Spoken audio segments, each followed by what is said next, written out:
Today, we are doing a 2026 NFL mock draft with trades. Let's get right into this. This is going to only be one round. My normal every week is 3, but you guys, if you guys have not already known, Marshawn Nealand was a friend of the show. I'm not going to continue hashing over all that, but friend of mine as well. I ended up giving a little bit of a 10-minute speech at the end of my last video. If you guys want to see my thoughts and, my response to that, feel free to go over and check that out. I don't want to, lower the mood on this video. Let's have a good time. And, again, I know that Marshawn had a great impact on the world and the people around him, including myself and the limited experiences I've had. So, again, ended up having our deep moments over there. Let's, honor his memory and have a great time with this episode. At number 1 overall, we have the New Orleans Saints. And, if they're sitting here at number 1, there's a high probability they're looking at quarterback. Now, I've heard some news from like Trevor Sikkema and Connor Rogers on their NFL Stock Exchange show. I can't wait for the day where I end up just getting that without having to watch said show one day. But it does look like the number 1 pick might not be as surefire quarterback as we expect. Now, somebody ended up having a funny tweet saying, like, there's no way we can out-tank the ass that is the New York Jets.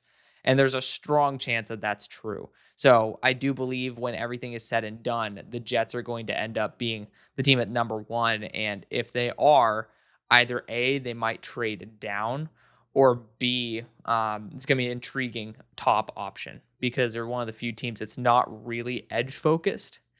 And it's going to be really weird to see how the Jets approach that situation. Like, it's going to be weird because 2027's class is going to have a lot of guys that we liked coming into this year who have an extra year under their belt, more polished, and then the new influx of talent next year.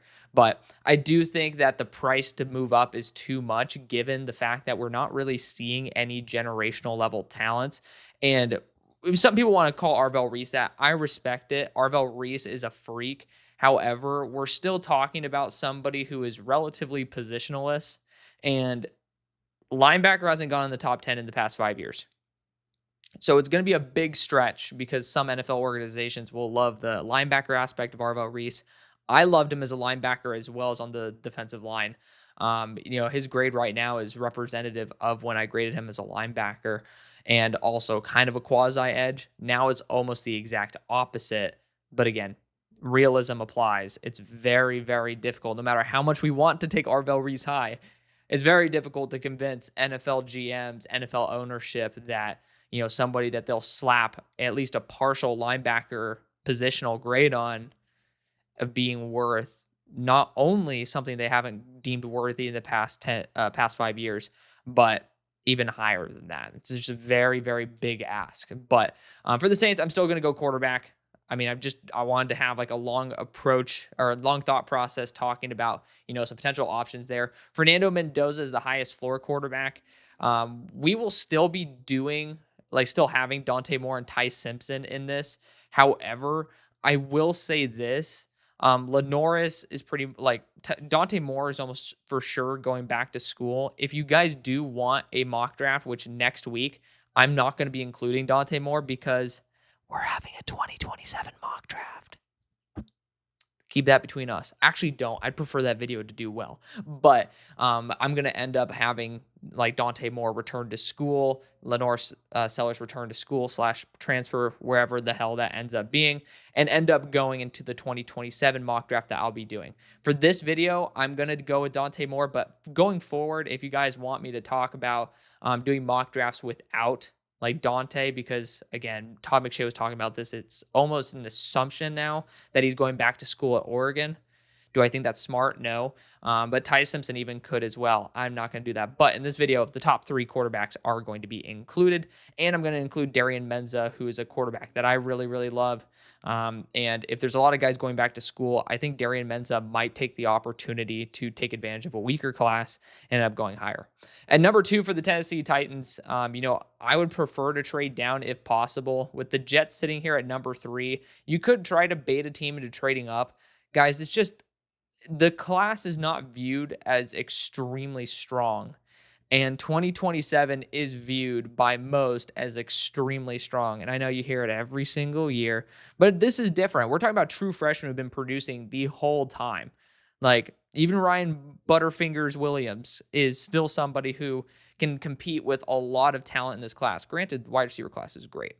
But for me, that just gives me more indication that I should go after wide receiver.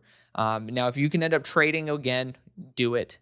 I just don't see the value because this would require a minimum of a second and a move up in short range, including probably future firsts. And it's just, there's not that talent here. Ruben Bain, not going to really have the best testing, in my opinion, in terms of the explosiveness, unless he sheds weight and recomps, which I am a huge supporter of. But on top of that, shorter arms. I saw him in person. He is very, very thick in the lower level. Pause. But he's also somebody that does look like he has pretty short arms. I don't know if it's above 32 inches. But regardless for the Titans, I just don't think that you can make it out of this spot without getting a good player. I don't think there's going to be an option to trade out of this spot, again, for the price and for the perception of this class. I do worry. So the Titans' biggest issues to me is getting a quality edge rusher and then a quality wide receiver. Like those are the two paramount things. And this class is loaded with edge rushers. The thing is, it's also loaded with wide receivers. But I think the wide receiver position translates to the NFL way quicker than some of these edge rushers do. But more importantly, this not only is an investment into your wide receiver core, it's an investment into Cam Ward. And that's a big, big project that you guys are trying to make work out. So whether it's Carnell Tate, whether it's Jordan Tyson, I don't care. I think that you're perfectly valid going after either option. And I think both are great. If you have your team doctors say the medicals on Jordan Tyson, it's not just like unrelated injuries. There's some stuff that maybe we don't trust his longevity. Go after Carnell Tate. But for me, Jordan Tyson's wide receiver one, and I'm going to go after him here. I do think this team needs to get a wide receiver one, and that's not something that you can easily manufacture after the first round. It's just not. You can get very lucky, but for a team that needs to invest in Cam Ward, I don't want to play luck. I'd rather continue trying to fix the defense with luck or just good drafting after round one than like trying to play the luck card with something that is you're also buying in on your number one pick. At number 3 for the New York Jets, I'm going to go a little crazy here. And I know people hate when I talk about that because I could go QB here all day. And I think there's a strong world where that ends up happening. But part of me just really, really wants the opportunity to trade down and take Arvell Reese to this team. First off, they don't like their linebackers as it is. Secondly, I know that they absolutely would be open to utilizing him as an edge, or God forbid he's not there, Caleb Downs. Like I feel very comfortable with the idea of the Jets just getting a blue chip player, acquiring more capital, and then continue to move down. And again, every single one of these picks, if you look at a pick trade chart, it's like 800 to 400 points. That's massive. That's like a full high second round pick that you're saving every time you wait.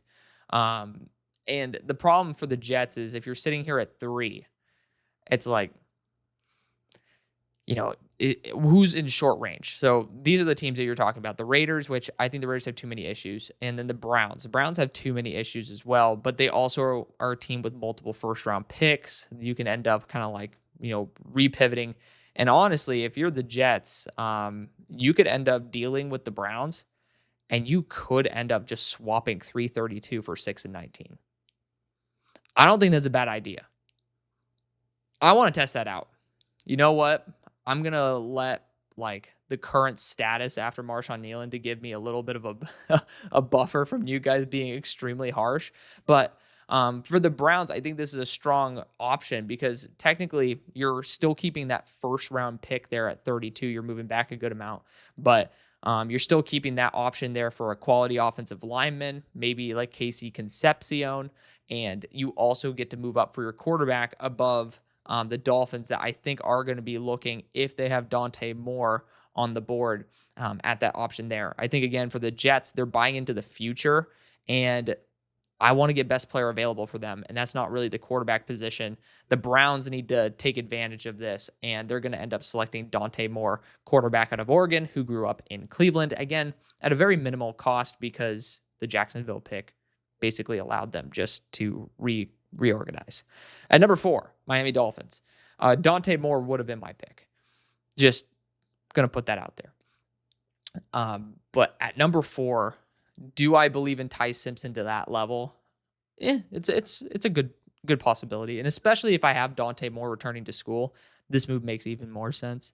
But I do see teams like the Raiders being within striking range if need be. So I do want to put that out there. And also, do you want sloppy seconds, or would you rather just move back, 13 spots later, like in the first? You move up 3, you move back 13, and you don't get sloppy seconds at QB. That sounds like a good deal to me. So regardless, here at number 4, I do think if Dante Moore were there, they'd take him. I think with Ty Simpson being 23 already, also a Bama quarterback, it's just not really going to be something that intrigues the organization. And for me, especially because I wanted Dante Moore, I'm pretty happy with that. So I'm actually going to go a different route here. And you could go Arvell Reese. Talk about Mansoor Delane. I don't think cornerback usually is taken this high. I don't think that it's a wise move to take Mansoor this high as much as I love him. I'm going to go after wide receiver because, again, wide receiver is very important to this system. Whether you see McDaniels here or not, like Tua needs receivers. And Tyreek was a big aspect of this offense. He's probably not coming back. So you have Waddle. And that's about it in terms of the impact receivers that you have. This team needs it. And we're going to go Carnell Tate. And I think he's deserved it. He's going here or the next pick. So I want to be a little bit crazy with the way the wide receivers are translating to the NFL, with how quickly they're translating. I just don't want to miss out on this opportunity to be able to hit on a consistent program showing a consistent trend of very impactful receivers in the NFL. And Carnell Tate having that massive hockey stick acceleration curve to his development is something that you probably want to co-sign on. And if I took Carnell at 2, I would take Jordan Tyson at 4. Regardless, the talent's there. At number 5 for the New York Giants, the big question is whether Dexter Lawrence wants to be a long-term New York Giant. There's always been some bullshit drama there. If not, go Peter Woods. He has a strong run anchor. He's 315 pounds. If you want to add a little bit extra weight to his frame. Or the other issue is Cordell Flott going to stay? He's up for a contract this year. He's been doing a great job. If he doesn't, you need a boundary corner. Mansoor Delane, great option. I don't think the offensive line's a big issue. I don't, because I trust your offensive line coach. Personally, I think that your offensive line coach is great. I don't think Arvell Reese is one of the few teams where I'm like, Arvell Reese isn't that needed. So it's just a weird spot for the Giants because I'm not taking a third wide receiver in this range. I love Mekhi Lemon. It's just too limited in terms of the role. Honestly, with the way Cordell Flott could end up going to a championship, like you could talk about Green Bay trying to find some cash. Teams find cash. But like certain teams definitely that are looking at boundary corner. I mean, hell, you could even talk about the Jets having a boatload of money, even though they care about measurables. But I'm just talking about in general. There are a lot of teams that are going to be trying to push for that big contract. And New York hasn't necessarily retained value all that well. So I'm going to say cornerbacks on the market because of that. And so for that reason, I'm going to go Mansoor Delane. I don't think in the second round you're going to get the value that you're expecting because, you're looking here. And I personally think that the Titans as well as the Dolphins both could be very much into the corner market. So if the value is already there for someone to be a corner 2/1, it's going to be gone.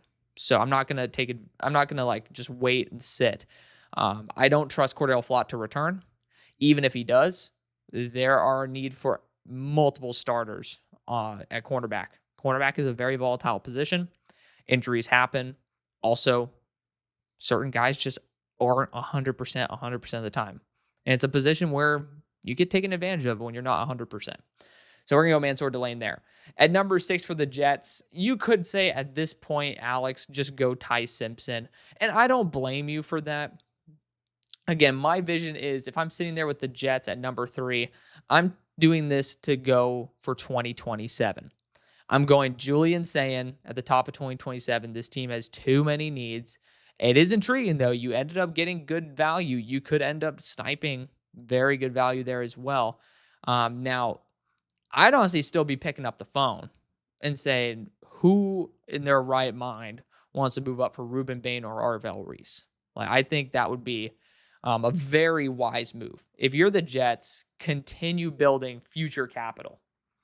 It's a smart way to do things, especially because for me, the players that I'm looking at is Arvell Reese, Caleb Downs. Those are the two. Like, the problem is actually both of them could be going in the next picks. So I guess, I kind of bite my, I'll just basically hold off on that one. Arvell Reese is fantastic. I just want a team that could utilize him as an edge. And I don't trust this team to have the opportunities for that. And I think it's a disservice to Arvell Reese for that to happen. So I'm looking at Caleb Downs here. I can't justify Caleb Downs over Ty Simpson. Ty's red hot. And honestly, you could always ship Ty out if you need to with 3 first-round picks. I mean, for Julian saying you're going to have to get a number 1 or 2 pick, I guess you're not going to have this opportunity for a while.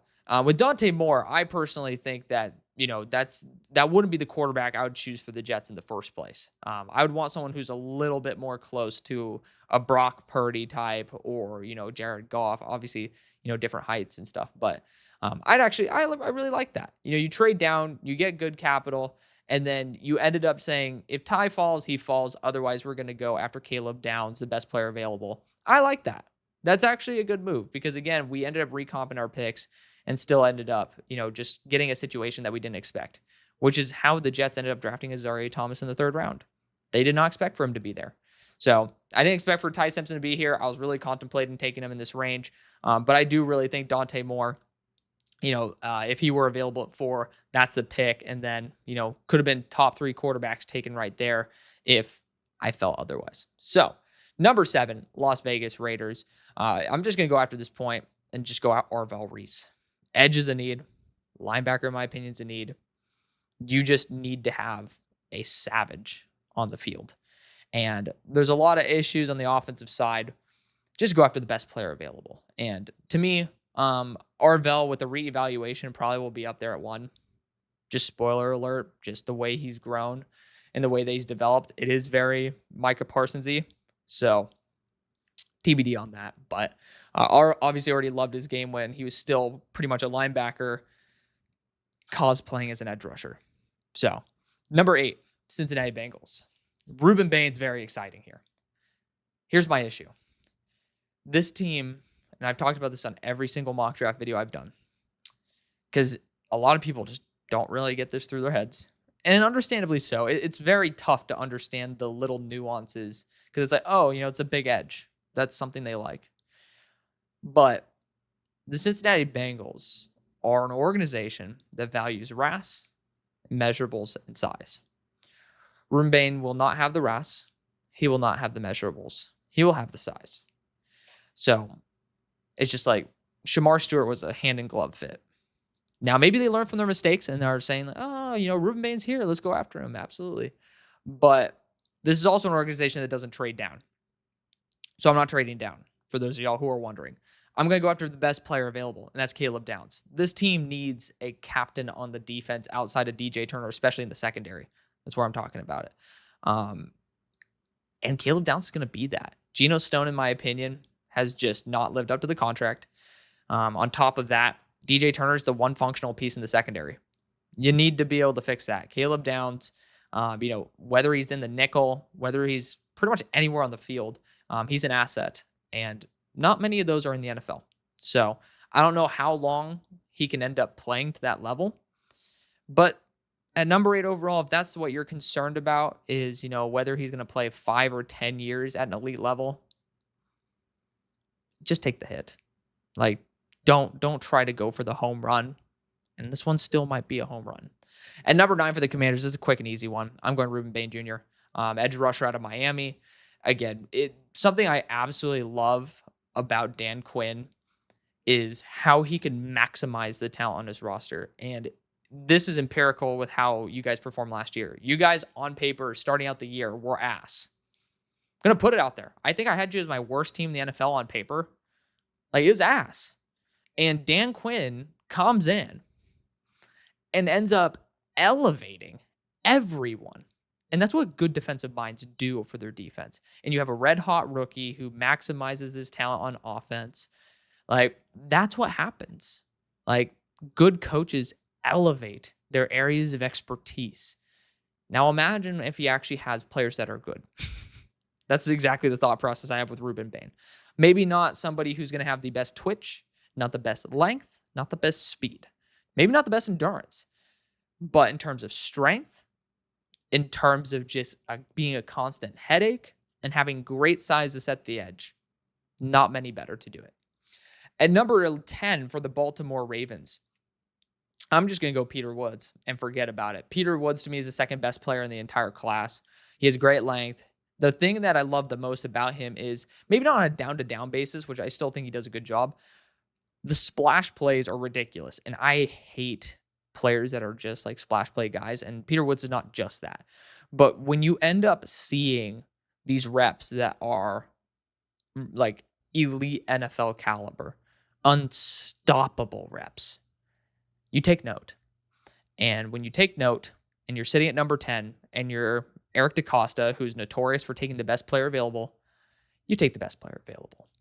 At number 11 for the Los Angeles Rams, 2 picks in this. Very excited for that. Quarterback, again, I already talked about it. Lenoris, Levitt, Mateer, having them all return. My next best quarterback is Darian Mensah, who I love. I took him actually in my no trades mock at number 7 to the Las Vegas Raiders, and I love it. I think this is a great fit for him. However, what teams are going to be looking for a QB? To be fair, Pittsburgh be lurking. Now, is there a way for us to be able to flip our capital and like be able to make a move up? Here's my thing. Quarterback's going to be pretty rare in this class. Some people will say, oh, there might not be that scarcity. Like, you know, you can get a Klubnik on day 2/3, Aller day 2/3, Beck day 3. Yeah, you could. You know, some people love Sawyer Robertson to an extreme degree. I think Sawyer's a little bit too erratic. Love when he's red hot, but the NFL is not made for quarterbacks that get red hot and then ice cold. It's for quarterbacks that are really solid and then get red hot. Just got to put that out there. If you want a project, go after Taylor Green. But the player that I love the most based out of these quarterbacks, and I didn't expect this, is Darian Mensah. He's having a fantastic year. I don't know why he'd go back to school. I get it. You're a redshirt sophomore. You're a little undersized.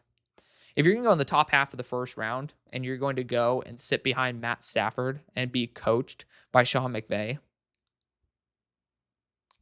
you tell me why you'd stay.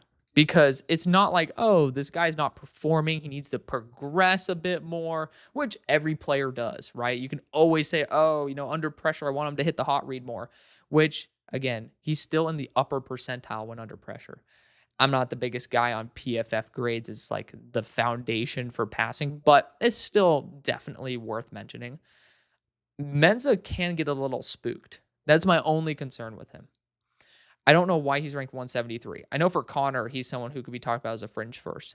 But to me, you guys will see him. Where the hell did I put him? He's number 42 on my board. And that includes some players that need to fall. And I don't value quarterbacks like that. That includes Dante Moore being at 36 for me. So he's right there with Dante Moore. So I'm going to go Darian Mensah because arm talent through the roof, solid mobility. Goes through progressions as well. Really good timing, some anticipatory throws. This is a player that I think needs to get a lot more love. And I think he's going to, as quarterbacks start saying, I'm going back to school. People are going to start like refocusing on some of these smaller school prospects like Darian Mensah. At number 12, Arizona Cardinals. Going offensive line here. I could have ended up doing it for the Rams, but I just couldn't. I was trying to be able to like big brain a move up with the Rams as well. Didn't want to do it. Spencer Fano, right tackle out of Utah. I'm just going to pick him and call it a day. Right tackle's a need. Again, I think for the Rams, the bigger need is that quarterback spot. They've been able to fill offensive tackle value without spending first. So I'm happy with that too. Number 13 for the Houston Texans.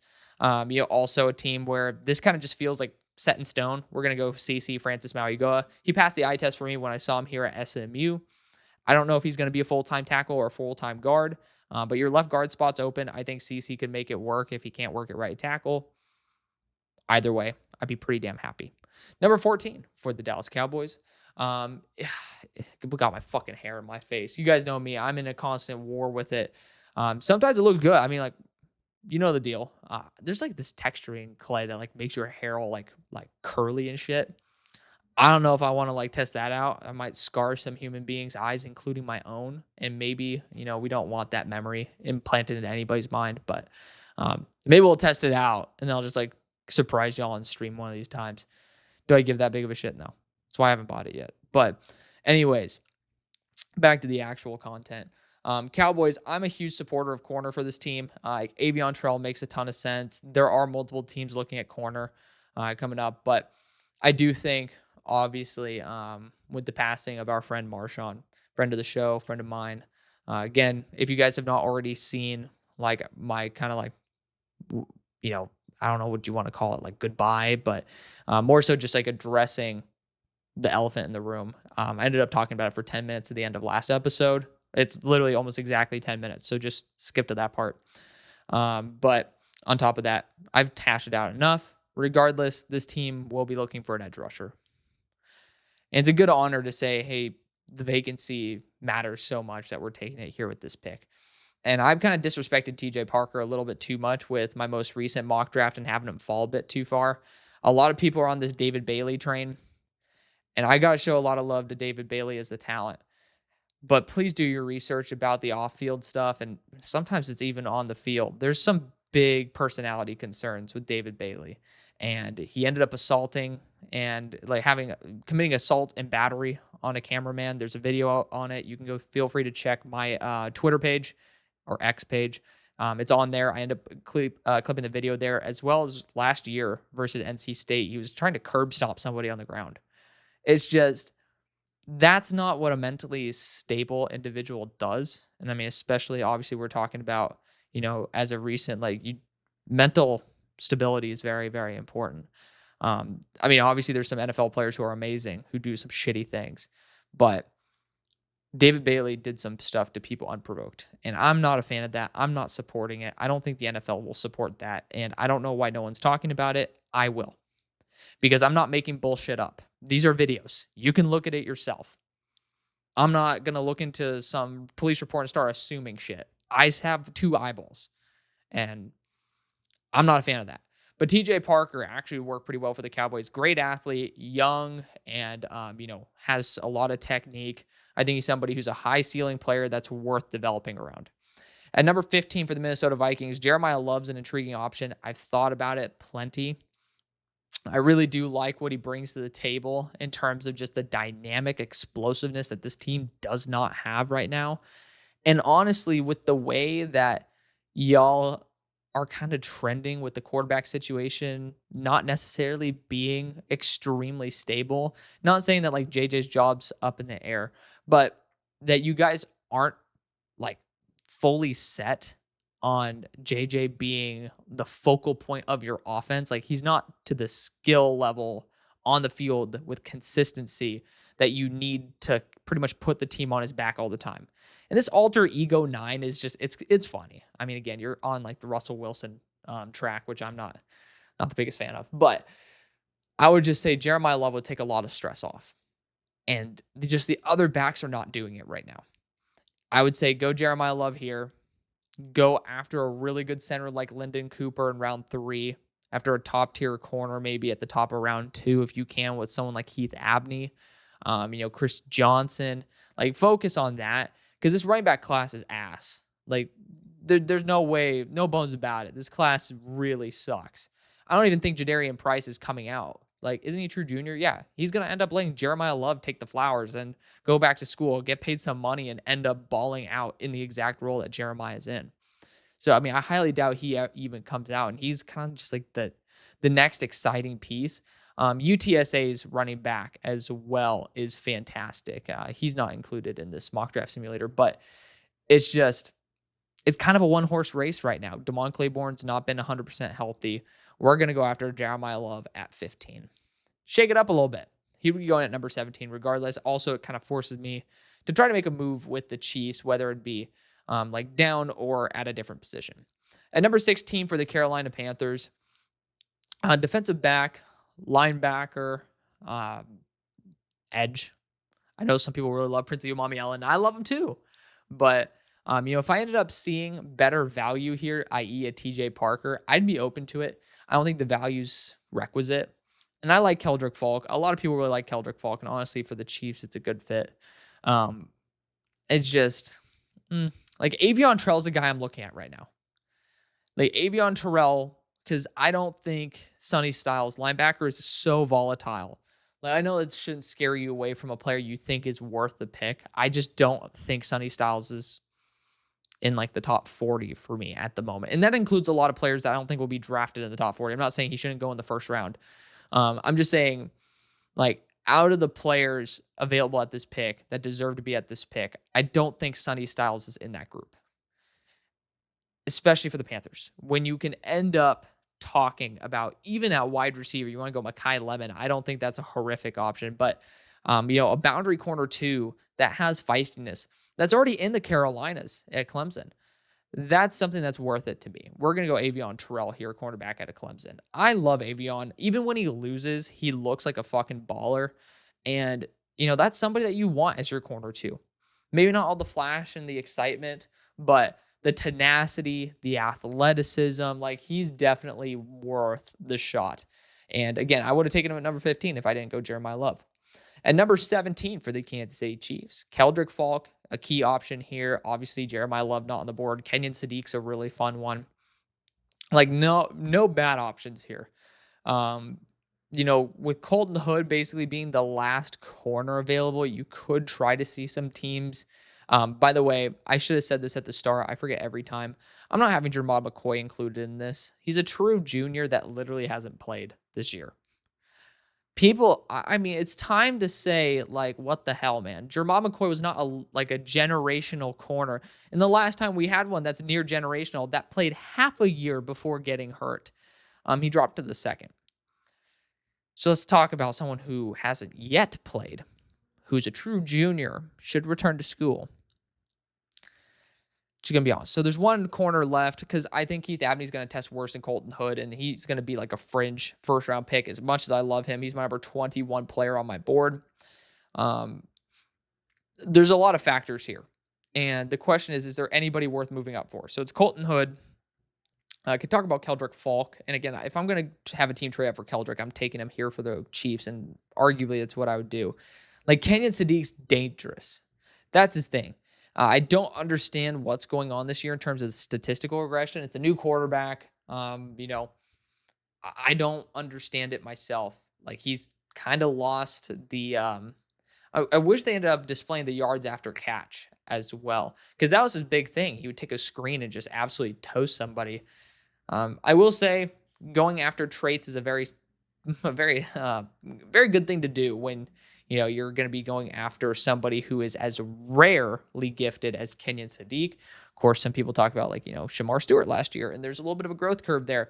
But I do think that Old Man Kelsey is not necessarily like the same tier as a top tier edge rusher. So I'm going to end up saying that Kenyon Sadiq, even if he has a lag time, you got to bet on the unique traits. And if you don't take him here, there's a strong chance he slips and ends up going to your division rivals in the Broncos. At 18 for the Chicago Bears, running back gone. I would say Keldrick Falk. It just depends. Like, I don't see a clear vision of him being a top tier edge, but at the same time, I've really liked his tape the whole time. And the time I was let down, it just dropped him to it dropped him into the 50s. You know what I mean? Like, it's nothing that's absurd.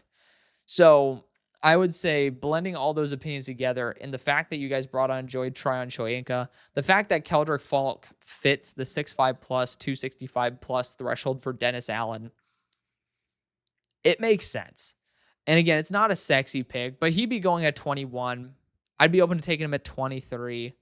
Again, like there's just so many teams in here that I would be open to taking him in this range that I'm going to feel comfortable taking Keldrick Falk, edge rusher out of Auburn.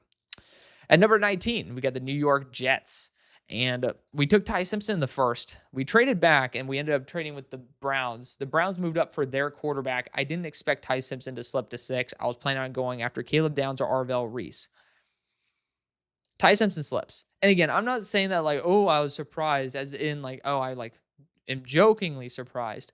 I do this live. Like, I genuinely do not like having a schedule set in my head because it's not fun. And as well, it doesn't replicate what a real draft is like. You could say that what I'm thinking is wrong, but at the same time, relax, home slice. You're too poor to have Ford tires like that.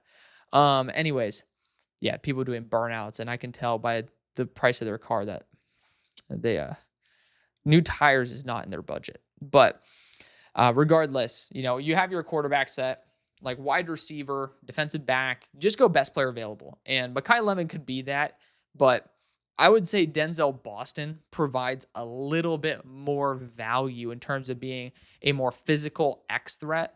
Now, you could see that with AD Mitchell, but AD's like more like he's more like a scalpel. He's so fluid. It's not like a Bowie knife or a machete that can just just absolutely ram you and get the contested catch the way that Denzel Boston can. Like, you have 2 scalpels on your roster right now. Now, do I think that Denzel Boston is like some physical phenom in terms of being like someone who will run you over? No. I'm not going to call him like a battering ram, but I will say that his style will end up complementing better than Mekhi Lemon, in my opinion, because of the fact that you're getting more of a physical X that has vertical applications. And with Ty Simpson, you bring Denzel Boston, AD Mitchell, and Garrett Wilson to the front. Now, you could say, oh, what about, Jeremiah Smith next year? It's a very good question. And if that were to happen, I mean, I think you trade away one of your options. But that's like a rich person saying like, like I have too much money. I need to give up like my yacht or my car because, the IRS is going to be getting mad at me. You have the option of both, man. I mean, like that's a good problem to have. Don't overcomplicate it. We're going to go Denzel Boston here. Again, try to focus on the future. That's a brilliant thing to do, especially when you have 3 first-round picks. But as well, banking on a number 1 pick is just the dumbest thing you can do. Because that's what Jeremiah Smith should be. Jeremiah Smith, Julian Sayin, which essentially we drafted them here because it's going to be very hard to guarantee yourself in a year that teams are going to tank one of those guys. So instead, if you get the opportunity to draft a Julian Sayin, a Jeremiah Smith, trade away your other asset or trade away that pick for generational wealth. Just saying. I'm just going to put that out there. At number 20 for the Pittsburgh Steelers. Wide receiver, quarterback. Again, with quarterback, the next guy would probably be Sorsby. That's like realistic in terms of like what people think. And I'm not drafting him at 20. If you had Darian Mensah there, I'd draft him in a heartbeat. Wide receiver with Mekhi Lemon. I mean, it essentially is going to be a better version of what we have right now with Roman Wilson. Casey Concepcion's a baller too. I do worry about the drops. They're popping up second year in a row. Mekhi Lemon is just a stud. I don't think you can go wrong with like one of the two. The wild card in here is Colton Hood because we need boundary corner and we need somebody to be young, explosive, physical, and that's exactly what Colton Hood is. He ended up going to a new system this year, very similar to what I was saying with Fernando Mendoza.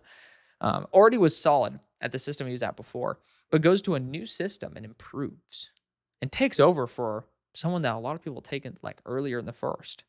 Again, not being included in this mock draft. So I'm going to go Colton Hood. I don't think the Steelers were valued receiver enough to make a pretty affordable trade package in free agency, or at least at the trade deadline, excuse me. And we've shown a lot of value on the defensive side. So we have a very expensive defense. Probably need to invest into that. And we're going to continue doing that with Colton Hood. At number 21 for the Detroit Lions.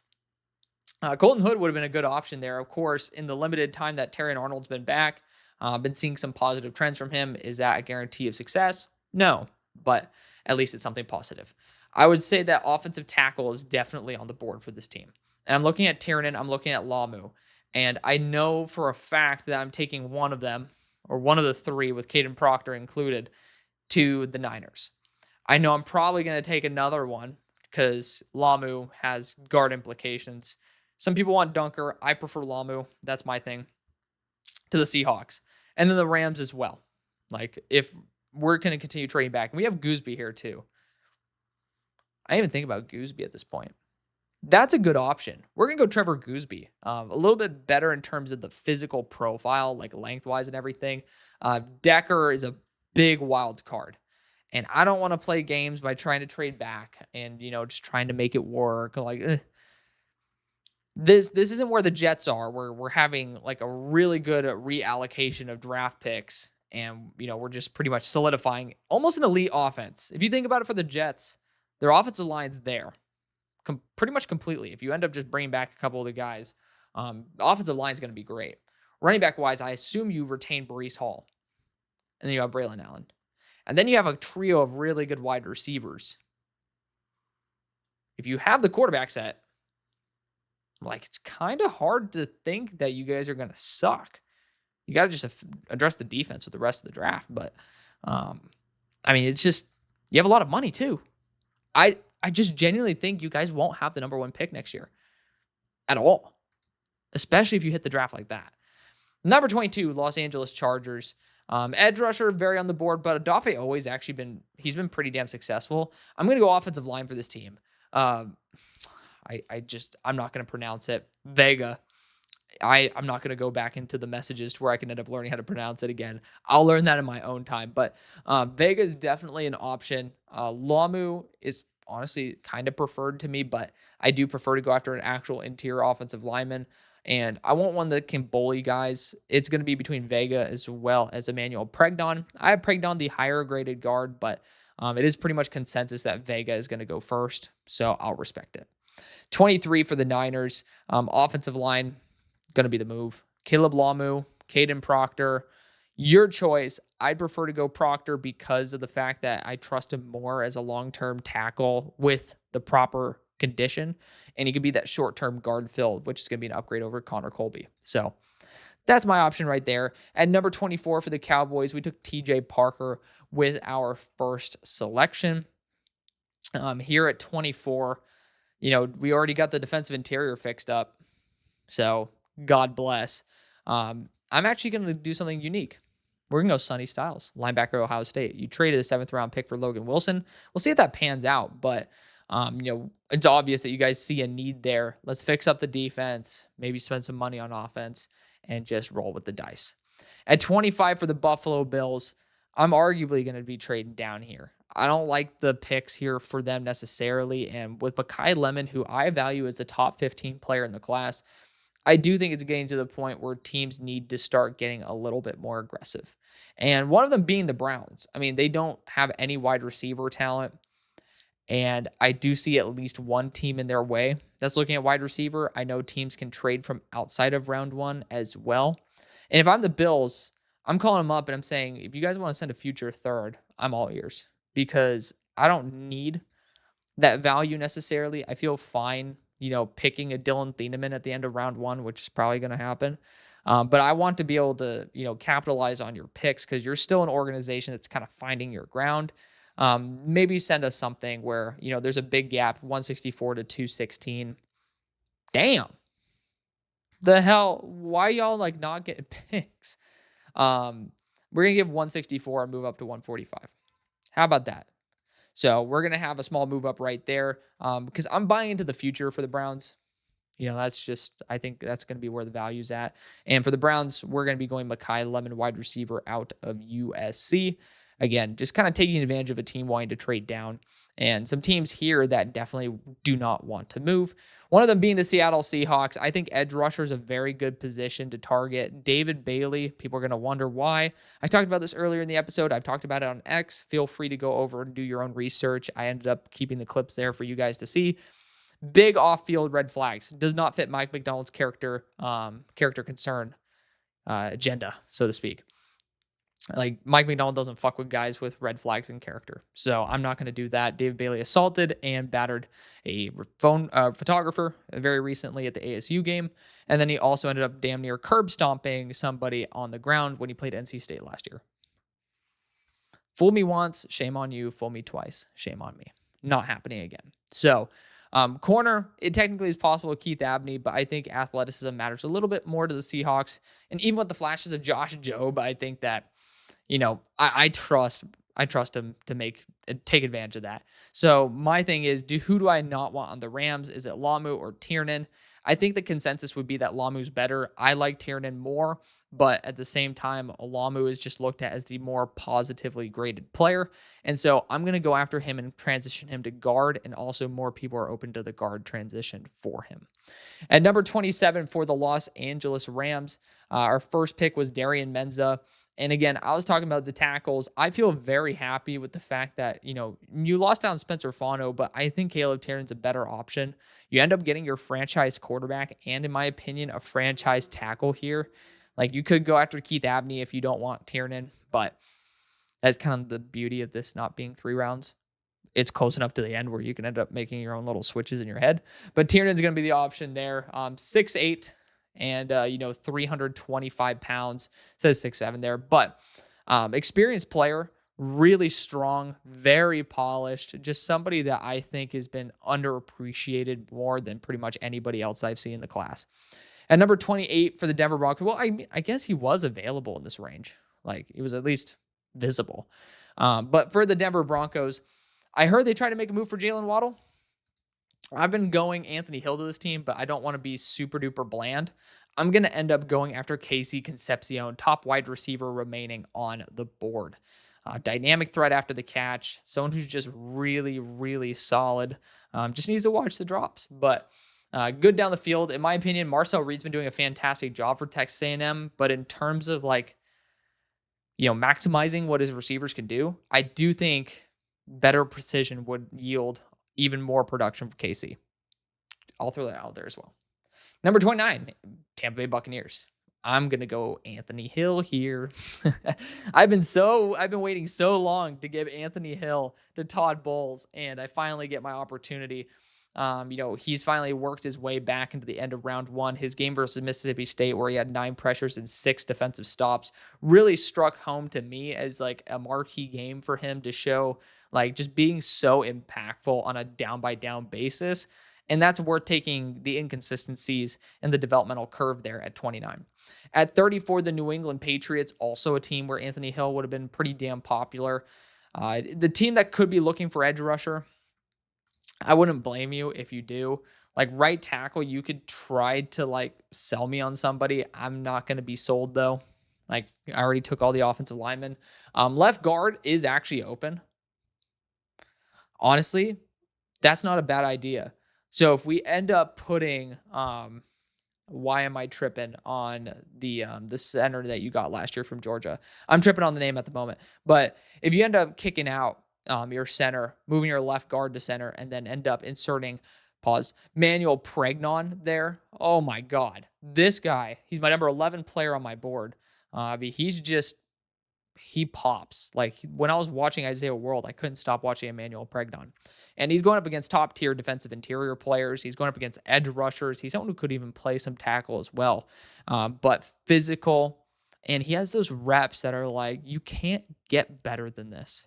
And you're going up against high tier defensive linemen. So when you see someone have jaw dropping reps, take note and take them.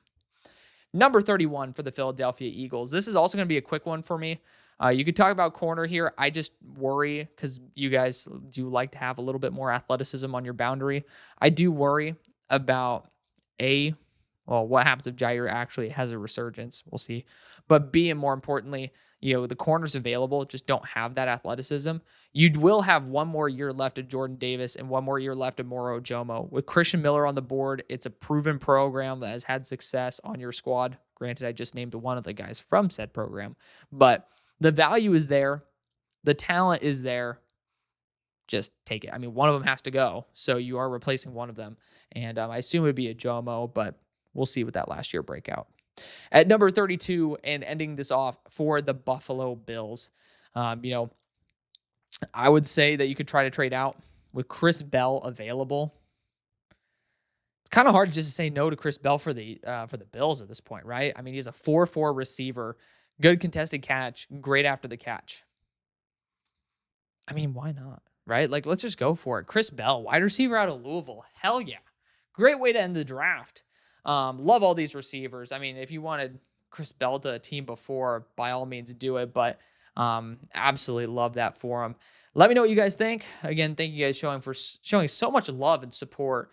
Obviously, it's been a pretty dark time, but you guys have just been unbelievably receptive, unbelievably supportive, and I'm eternally grateful for you guys. Thank you. I'll see you later. Peace.